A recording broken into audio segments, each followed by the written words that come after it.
Hello and welcome to another episode of the Federal Church Presents Better Than Bloomberg. Continuing our coverage of the 2023 global financial system collapse, the worst ever, where the Fed and all the other central banks go all in on making you poor. Another good note from Zero Hedge here about the banks failing. Another collapse with First Republic going under. One of many to come. Because damn near all the banks are insolvent. You have to excuse me because the money changers are still telling people to drug my damn food. Little psychotropic BS. This is not brought to you by Pfizer, by the way. Large and small U.S. banks see deposit outflows continue. Small bank lending growth tumbled. And again, as we accurately prophesized, you cannot lend what you do not have because all the fucking small banks are insolvent. It's late on a Friday afternoon after a total collapse in First Republic, which likely saw massive deposit outflows today as its stock collapsed to low single digits. And as you saw in the other video, it's now in receivership after JP Morgan bought all whatever was not toxic and left the taxpayer bag holder for everything else. And we may get a hint of how bad it was heading into this chaos as the Fed's H8 commercial bank deposit data just dropped. After yesterday's report showed the Fed balance sheet shrinking but bank bailout facility usage higher, total U.S. commercial banks deposit rose $21 billion during the week ended 4/19. But it's not going to change a damn thing because they're all insolvent. $21 billion to do for you. However, U.S. commercial banks deposits, that's the money. That's the money recycled from the bigger banks to the smaller ones, like First Republic, who just went under, and now it just gets recycled back to JP Morgan. JP Morgan gives it to the failing bank. The bank fails, and it just goes back to them. However, U.S. commercial banks deposits, ex-large time deposits, continued their free fall during the week ending 4/19, tumbling $10.4 billion less than last week to the lowest since April 2021. Wonder why? Probably because you have to be a complete fucking retard to put your money in an insolvent bank.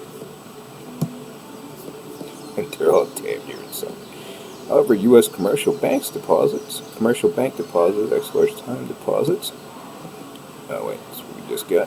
On a non-seasonally adjusted basis, U.S. commercial bank deposits, ex-large time deposits tumbled a massive $174 billion, also at its lowest since April 2021.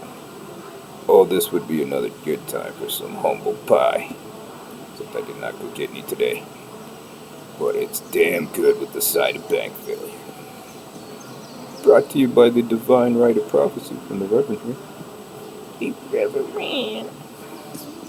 Yesterday's, as certain people call it, yesterday's reported resumption of money market fund inflows hints strongly at ongoing outflows from commercial bank deposits. Wonder why? Because they're fucking insolvent. Very simple concept, yet the cheerleaders still try to BS. It is key to remember two things. One, tumbled to a massive $174 billion, its lowest since April 2021.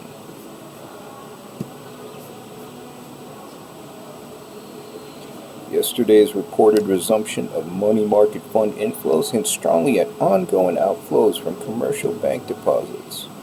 Why is that? Because they're insolvent.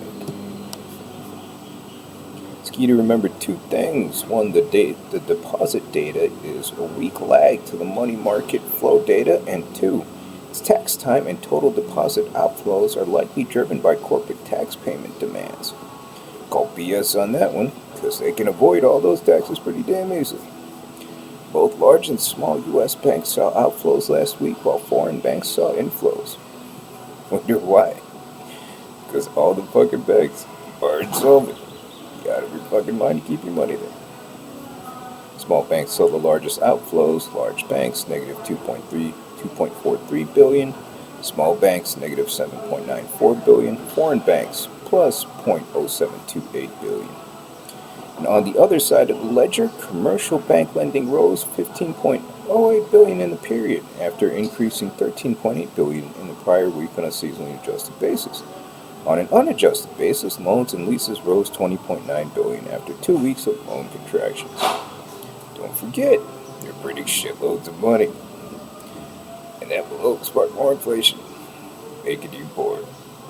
Small bank loan growth slowed notably, with only 4.04 billion lent versus the 10.4 billion the prior week, while large bank lending reaccelerated to whatever that is. It's not much. Finally, for those who think the crisis is over and FRC and SVP were outliers, there's just one more thing. Wondering why regional banks just can't catch any kind of reasonable bid? Because they're insolvent. That's why. Yeah, there's the S&P, and then there's the regional banks.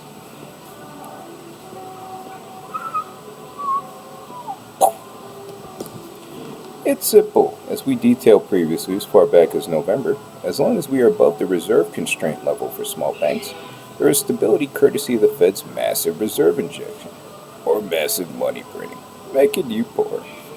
It appears small banks are moving back towards the critical level, and the closer we get to that level, the greater the risk of bank failures and Fed panic. Risk. Risk has a definition to it.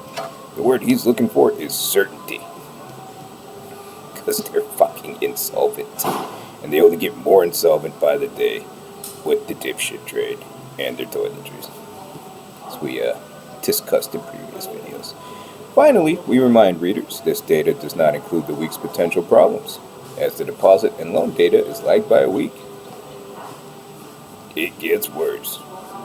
And don't forget to donate and pay your damn tithe. That's why you're in this situation.